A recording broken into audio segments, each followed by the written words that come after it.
Welcome back to official Akhtar Rahman sir YouTube channel. एका नवीन व्हिडिओमध्ये आपले पुन्हा एकदा स्वागत आहे मित्रांनो। आजच्या या व्हिडिओच्या माध्यमातून आपण बालमानसशास्त्र व अध्यापनशास्त्र म्हणजे चाइल्ड डेव्हलपमेंट अँड पॅडॉगॉजी संदर्भात काही विशेष प्रश्न पाहणार आहोत मित्रांनो। म्हणजे परीक्षेच्या दृष्टीने अत्यंत इम्पॉर्टंट क्वेश्चनचा सिलेक्शन आपण आजच्या या व्हिडिओच्या माध्यमातून केला आहोत मित्रांनो। यात आपल्याला प्रिव्हियस इयर क्वेश्चन्स आणि जे परीक्षेत वारंवार विचारले जातात तशाच प्रकारचे 20 प्रश्न आपण आजच्या या व्हिडिओच्या माध्यमातून सुपरफास्टपणे पाहणार आहोत। तर चला व्हिडिओ सुरू करूया। व्हिडिओ सुरू करण्या अगोदर आपण जर आमच्या चॅनलवर नवीन असाल तर प्लीज चॅनलला सबस्क्राइब करा। साईडचे जे बेल नोटिफिकेशन आहे त्याला देखील ऑन करा, जेणेकरून आपल्याला अशाच प्रकारचे व्हिडिओ वेळेवर पाहायला मिळेल। डिस्क्रिप्शनमध्ये आमच्या टेलिग्राम आणि व्हॉट्सअप चॅनलची लिंक सुद्धा दिलेली आहे, तिथे जाऊन आपण आमच्या टेलिग्राम आणि व्हाट्सअप चैनल सुद्धा ज्वाइन करू सकता। दोस्तों, अगर आपकी फर्स्ट लैंग्वेज हिंदी है और सेकंड लैंग्वेज मराठी है तो आपको पूरा पेपर जो है वो मराठी में ही आएगा, इसलिए हम क्या है यहाँ पर मराठी में ही प्रैक्टिस करेंगे। म्हणजे चाइल्ड डेव्हलपमेंट अँड पॅडॉगॉजीचे जे शिक्षण असणार आहे मित्रांनो ते सुद्धा तुम्हाला मराठी भाषेमध्येच प्रश्न त्या ठिकाणी विचारले जाईल। तर चला व्हिडिओ सुरू करूया। व्हिडिओला प्लीज लाईक करा। तर हे बघा, प्रश्न क्रमांक 1 इथे विचारलेला आहे की अत्यंत सिलेक्टेड प्रश्न आपण या ठिकाणी पाहत आहोत। कुटुंब हे डॅश डॅश एक साधन आहे, अशा प्रकारे प्रश्न विचारलेला आहे। 4 ऑप्शन दिलेले आहे। अनौपचारिक साधन आहे, औपचारिक शिक्षणाचे साधन आहे, बिगर औपचारिक शिक्षणाचे साधन आहे किंवा दूरस्थ शिक्षणाचे साधन आहे। तर हे बघा मित्रांनो, शाळा ही औपचारिक शिक्षणाचे साधन आहे, परंतु कुटुंब हे जे असणार आहे ते अनौपचारिक शिक्षणाचे साधन। म्हणजे पर्याय क्रमांक 1 काय असेल आपला बरोबर उत्तर या ठिकाणी असणार आहे, हे तुम्ही लक्षात ठेवा। शाळा म्हणजे औपचारिक आणि कुटुंब म्हणजे अनौपचारिक। प्रश्न क्रमांक 1 चे जे उत्तर असेल ते ऑप्शन क्रमांक 1 असेल। यानंतर दुसरा प्रश्न येथे विचारलेला आहे की बाल विकासाच्या संदर्भात चुकीचे विधान कोणते। हे बघा मित्रांनो, 4 विधान आपल्याला इथे बाल विकासासंदर्भात देण्यात आलेले आहे आणि त्यापैकी 3 विधान हे बरोबर असणार आहे आणि 1 विधान हे जे आहे ते चुकीचं या ठिकाणी ठरणार आहे। आता विकास ही गुंतागुंतीची प्रक्रिया आहे, हे काय आहे मित्रांनो बरोबर आहे, कारण की विकास ही कशी प्रक्रिया आहे तर गुंतागुंतीची प्रक्रिया आहे। विकास प्रक्रिया खंडित स्वरूपाची असते। त्यानंतर विकासाची प्रक्रिया ही अखंड चालणारी प्रक्रिया आहे। तर हे बघा मित्रांनो, विकास हे अखंड चालणारी प्रक्रिया आहे, हे सुद्धा काय आहे बरोबर आहे। आणि विकास होत असताना सूक्ष्मपणे होत असतो, हे काय आहे हे सुद्धा बरोबर आहे। परंतु ऑप्शन क्रमांक 2 दिलेला आहे की विकास प्रक्रिया खंडित स्वरूपाची आहे। तर लक्षात ठेवा मित्रांनो, विकास ही प्रक्रिया जी आहे ते अखंड चालणारी आहे, खंडित स्वरूपाची नाही आहे। म्हणजे पर्याय क्रमांक 2 जे असेल ते चुकीचे विधान या ठिकाणी दिलेले आहे, म्हणजे पर्याय क्रमांक 2 जे असेल ते आपला बरोबर उत्तर राहणार आहे। पाहूया पुढचा प्रश्न क्रमांक 3। हे बघा, क्वेश्चन नंबर 3 इथे विचारलेला आहे की संक्रिय पूर्व अवस्था बालकाच्या डॅश डॅश वयात असते। आता संक्रिय पूर्व अवस्था कोणाची आहे? उत्तर असेल पियाजेची आहे, बरोबर। तर या ठिकाणी प्रश्न आहे मित्रांनो की सक्रिय पूर्व अवस्था बालकाच्या डॅश डॅश वयात असते, अशा प्रकारे आपल्याला प्रश्न विचारलेला आहे आणि 4 ऑप्शन दिलेले आहे मित्रांनो। तर हे बघा, संवेदीकारक जी अवस्था असते मित्रांनो ते 0 ते 2 वर्षेपर्यंत असते, संवेदीकारक अवस्था।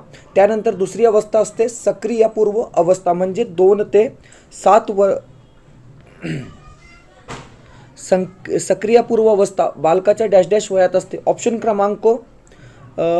क्रमांक बी जे असेल ते आपला बरोबर उत्तर असणार आहे मित्रांनो, कारण की सक्रिय पूर्व अवस्था जी असते ते बालकाच्या 7 ते 12 वर्षापर्यंत असते। म्हणजे पर्याय क्रमांक 2 जे असेल ते आपला योग्य उत्तर असणार आहे, कारण की संवेदनकारक अवस्था जी असते ते 0 ते 2 वर्षे असते, बरोबर। पाहूया पुढचा प्रश्न क्रमांक 4। प्रश्न क्रमांक 4 हे बघा, प्रश्न क्रमांक 4 इथे विचारलेला आहे की 2 ते 7 वर्ष असायला पाहिजे होता, परंतु आन्सर कीमध्ये 7 ते 12 दिलेला आहे। नंतर आपण ते कन्सेप्ट क्लिअर करून घेऊ, ओके। उमेशला सर्व प्रश्नांची उत्तरे पाठ आहेत, या विधानातून डॅश डॅश वर्तन बदलाचा बोध होतो। 4 ऑप्शन दिलेले आहे, ज्ञानात्मक, भावात्मक, गुणात्मक, क्रियात्मक। तर हे बघा मित्रांनो, उमेशला सर्व प्रश्नांची उत्तरे काय आहे तर पाठ आहे, या विधानातून वर्तन बदलाचा जे बोध होत आहे ते ज्ञानात्मक। म्हणजे पर्याय क्रमांक 1 जे असेल ते आपला काय असणार आहे बरोबर उत्तर या ठिकाणी असणार आहे। पाहूया पुढचा प्रश्न क्रमांक 5। प्रश्न क्रमांक 5 हे बघा, प्रश्न क्रमांक 5 दिलेला आहे की खाली दिलेल्या विधानांमध्ये वाढी संदर्भात कोणते विधान योग्य आहे। तर आता हे बघा मित्रांनो, आपण विकास संदर्भात विधान पाहिलेले आहेत, आता त्यानंतर आपण वाढी संदर्भात विधान पाहणार आहोत। परंतु या ठिकाणी प्रश्न आहे की कोणते विधान हे बरोबर आहे? ओके. प्रश्न क्रमांक 5, वाढ ही अनिश्चित स्वरूपाची असते, वाढ ही अनुवांशिक असते, गर्भधारणेच्या वेळी गुणसूत्राच्या मांडणीप्रमाणेच वाढ होईल असे नाही, गुणसूत्राच्या मदतीने तयार होणाऱ्या जैविक रचनेवर वाढ नियंत्रित नसते. तर हे बघा मित्रांनो, वाढ हे काय आहे? तर वाढ ही अनुवांशिक असते, म्हणजे पर्याय क्रमांक 2 जे असेल ते आपला बरोबर उत्तर या ठिकाणी राहणार आहे. पुढचा प्रश्न, प्रश्न क्रमांक 6, आन्सर कीमध्ये याचं उत्तर सुद्धा चुकीचं दिलेलं आहे मित्रांनो. 2018च्या परीक्षेमध्ये हा प्रश्न विचारला होता की गेसल यांनी विकासाची संकल्पना मांडताना बरोबर डॅश डॅश गोष्टीवर भर दिला आहे असा प्रश्न आहे. आता आन्सर कीमध्ये गुणविशेष हा ऑप्शन दिलेला आहे, परंतु याचे जे योग्य उत्तर असेल मित्रांनो ते असेल परिपक्वता. कारण की गेसल यांनी विकासाची संकल्पना मांडताना परिपक्वता या गोष्टीवर अधिक भर दिलेला आहे, म्हणजे पर्याय क्रमांक 2 काय असेल आपला बरोबर उत्तर असणार आहे. या संदर्भात थोडं स्पष्टीकरण आपण या ठिकाणी पाहून घेऊया. हे बघा मित्रांनो, कारण आन्सर कीमध्ये चुकीचं उत्तर बहुतेक वेळा चुकीचं उत्तर दिले जाते. तर हे बघा, गेसल यांनी विकासाची संकल्पना मांडताना परिपक्वता या गोष्टीवर भर दिला आहे.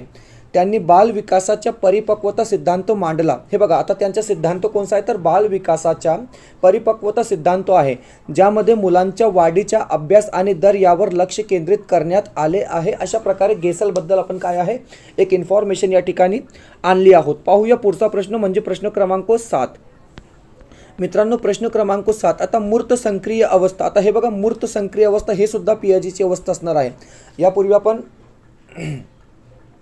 एक स्टेज पाहिलेला आहे. आता त्यानंतर दुसरी अवस्था आहे मूर्त सक्रिय अवस्था. आता प्रश्न क्रमांक 7, आता मूर्त सक्रिय अवस्था कोणती आहे? ओके. हे बघा मित्रांनो, त्या ठिकाणी आपण चुकीचं उत्तर दिलेलं आहे. आता मूर्त सक्रिय अवस्था आपण पाहून घेऊया. तर हे बघा, जे 0 ते 7 स्टेप बाय स्टेप आपण या ठिकाणी पाहून घेऊया मित्रांनो. आता हे बघा, 0 ते 2 जे असणार आहे मित्रांनो ते असणार आहे संवेद गती अवस्था, म्हणजे संवेदकारक अवस्था. बरोबर, पहिली अवस्था झाली आपली 0 ते 2. 2 ते 7 जे आहे मित्रांनो ते आहे 2 ते 7 जे असणार आहे ते पूर्व सक्रिय अवस्था, म्हणजे यापूर्वी जे उत्तर होता मित्रांनो ते ऑप्शन क्रमांक 2च होता, म्हणजे पूर्व सक्रिय अवस्था. ओके. आता तिसरी जी स्टेप आहे ती आहे आपली मूर्त सक्रिय अवस्था.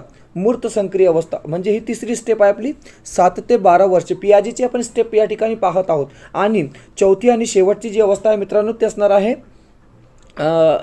12 वर्षानंतर औपचारिक सक्रिय अवस्था. औपचारिक सक्रिय अवस्था. तर हे बघा, संवेदीकारक अवस्था फर्स्ट स्टेज 0 ते 2, त्यानंतर पूर्व सक्रिय अवस्था दुसरी आणि मूर्त तिसरी, म्हणजे ऑप्शन क्रमांक 3 काय असेल मित्रांनो या ठिकाणी बरोबर उत्तर असणार आहे.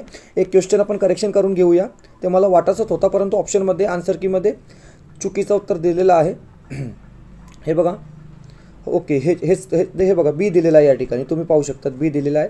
म्हणून मी तुम्हाला बोललो होतो की याचं जे उत्तर असेल तर हे बघा, सक्रिय पूर्व अवस्था बालकाच्या डॅश डॅश वयात असते, तर 2 ते 7 असते, म्हणजे पर्याय क्रमांक 1 जे असेल ते बरोबर असेल. संवेदीकारक 0 ते 2 आणि मूर्त 7 ते 12 आणि औपचारिक किंवा अमूर्त 12 वर्षापुढे. ओके. पाहूया पुढचा प्रश्न, प्रश्न क्रमांक 8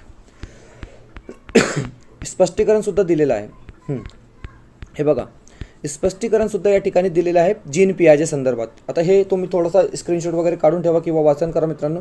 जीन पियाजे यांच्या संगणनात्मक विकास सिद्धांतानुसार संवेदगती अवस्था म्हणजे संवेदकारक अवस्था 0 ते 2 असतात, 0 ते 2 वर्ष असते.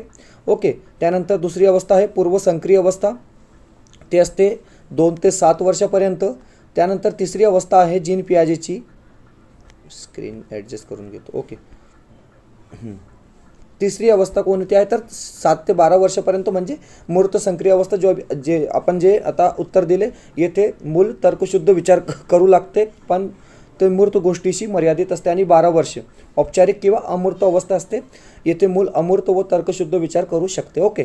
ऑप्शन क्रमांक बरोबर आहे. म्हणजे 8वा प्रश्न, प्रश्न क्रमांक 8.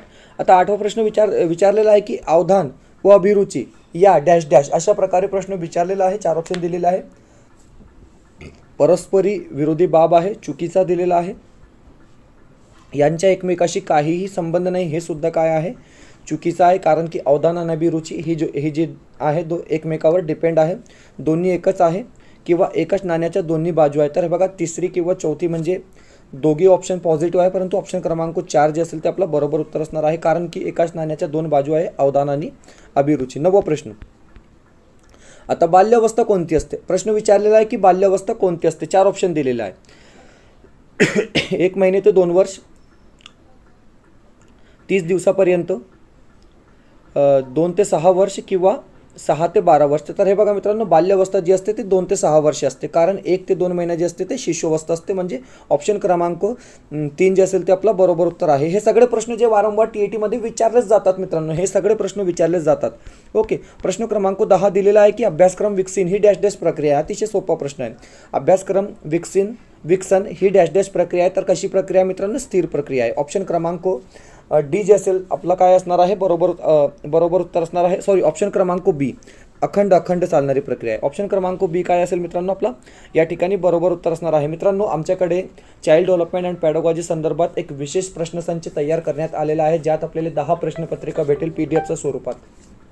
जस्ट 199 तुम्हाला पेड करायचं आहे मित्रांनो. व्हॉट्सअपमध्ये तुम्ही कॉन्टॅक्ट करू शकतात. आणि अतिशय इम्पॉर्टंट पेपर 1 आणि पेपर 2 साठी असे 10 प्रश्नसंच आम्ही चाइल्ड डेव्हलपमेंट अँड पॅडोगॉजी संदर्भात तयार केलेला आहे मित्रांनो. त्या खरेदी करण्यासाठी तुम्ही आमच्याशी काय आहे कॉन्टॅक्ट करू शकतात. व्हिडिओला प्लीज लाईक करा. चॅनलवर नवीन असेल तर प्लीज चॅनलला सबस्क्राईब करा. प्रश्न क्रमांक 11. ओके. प्रश्न क्रमांक 11 विचारलेला आहे की किंडरगार्टन या शिक्षण प्रणालीचे प्रतिपादन डॅश डॅश यांनी केले. ओके. सोपा प्रश्न आहे. टिपिनन, स्पेन्सर, फ्रोवेल आणि मॉन्टेसरीने कोणती पद्धती निर्माण केलेली आहे, तर मॉन्टेसरी पद्धती निर्माण केलेली आहे. परंतु या ठिकाणी जे उत्तर असेल ते असेल फ्रोवेल, कारण किंडरगार्टन ही पद्धती कोणाची आहे, तर हे प्रणाली जी आहे ती फ्रोवेल यांची असणार आहे. पुढचा प्रश्न, प्रश्न क्रमांक 12. प्रश्न क्रमांक 12 विचारलेला आहे. अशाच प्रकारचे प्रश्न तुम्हाला TETच्या परीक्षेमध्ये 23 नोव्हेंबरला पाहायला मिळेल मित्रांनो. मूल्यांकनाचा उद्देश डॅश डॅश आहे. मोस्ट IMP प्रश्न आहे की मूल्यांकनाचा नेमका उद्देश काय आहे. बालकांना मंद गतीने व तीव्र शीघ्र गतीने शिकणारे असे संबोधित करणे. ज्या बालकांना उपचारात्मक शिक्षणाची आवश्यकता आहे त्यांना ओळखणे. अध्ययनातील अडथळे व समस्या क्षेत्राचा शोध घेणे. तुम्ही कन्फ्युजन होणार आहे मित्रांनो, कारण की असे ऑप्शन या ठिकाणी दिलेले आहे.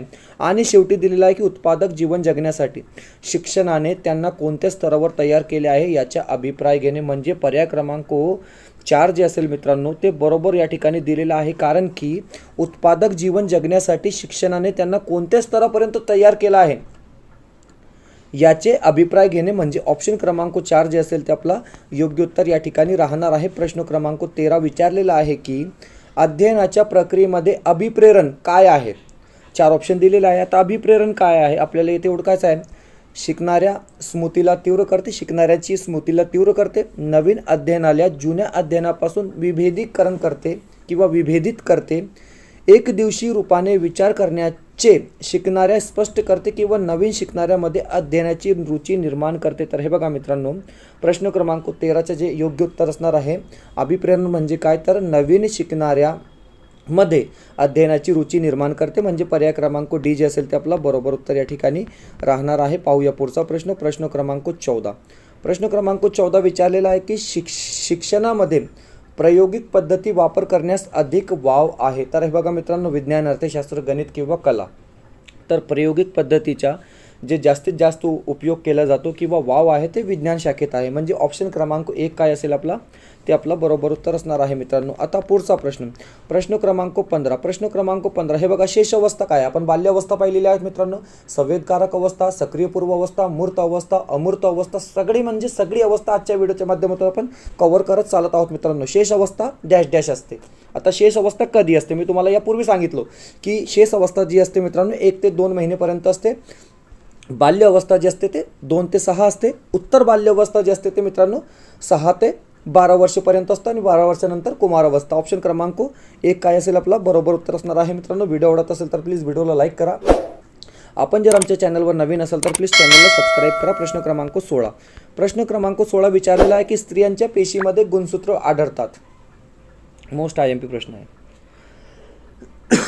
बरोबर, स्त्रियांच्या पेशीमध्ये डॅश डॅश गुणसूत्रे आढळतात. 23, 46, 44 किंवा 22. तर हे बघा मित्रांनो, ऑप्शन क्रमांक बी काय असेल आपला बरोबर उत्तर असणार आहे. प्रश्न क्रमांक 17. आधुनिक शिक्षणाचा जनक कोण आहे. आधुनिक शिक्षणाचा जनक कोण आहे. तर हे बघा 4 ऑप्शन दिलेले आहे. Hobart, George Payne, Henry Fayol, FW Taylor. तर हॉबर्ट काय असणार आहे, आधुनिक शिक्षणाच्या जनक असणार आहे. ऑप्शन क्रमांक 1 जे असेल ते आपला बरोबर उत्तर या ठिकाणी आहे. मित्रांनो, थोडं स्पष्टीकरण आपण या ठिकाणी पाहणार आहोत, हे तुम्ही पाहून घ्या. त्यांचे पूर्ण नाव आहे जोहन फ्रेडरिक हॉबर्ट. 1776 to 1841 यांना आधुनिक शिक्षणाच्या जनक मानले जाते, शिक्षणशास्त्राचा जनक मानले जाते. त्यांनी शिक्षणात मानसशास्त्रीय पायाभूत तत्वाचा आग्रह धरला. शिक्षणाचे टप्पे, स्पष्टता, संबंध, प्रणालीकरण, पद्धतीकरण मांडले म्हणून त्यांना काय आहे, आधुनिक शिक्षणाचा जनक मानला जातो.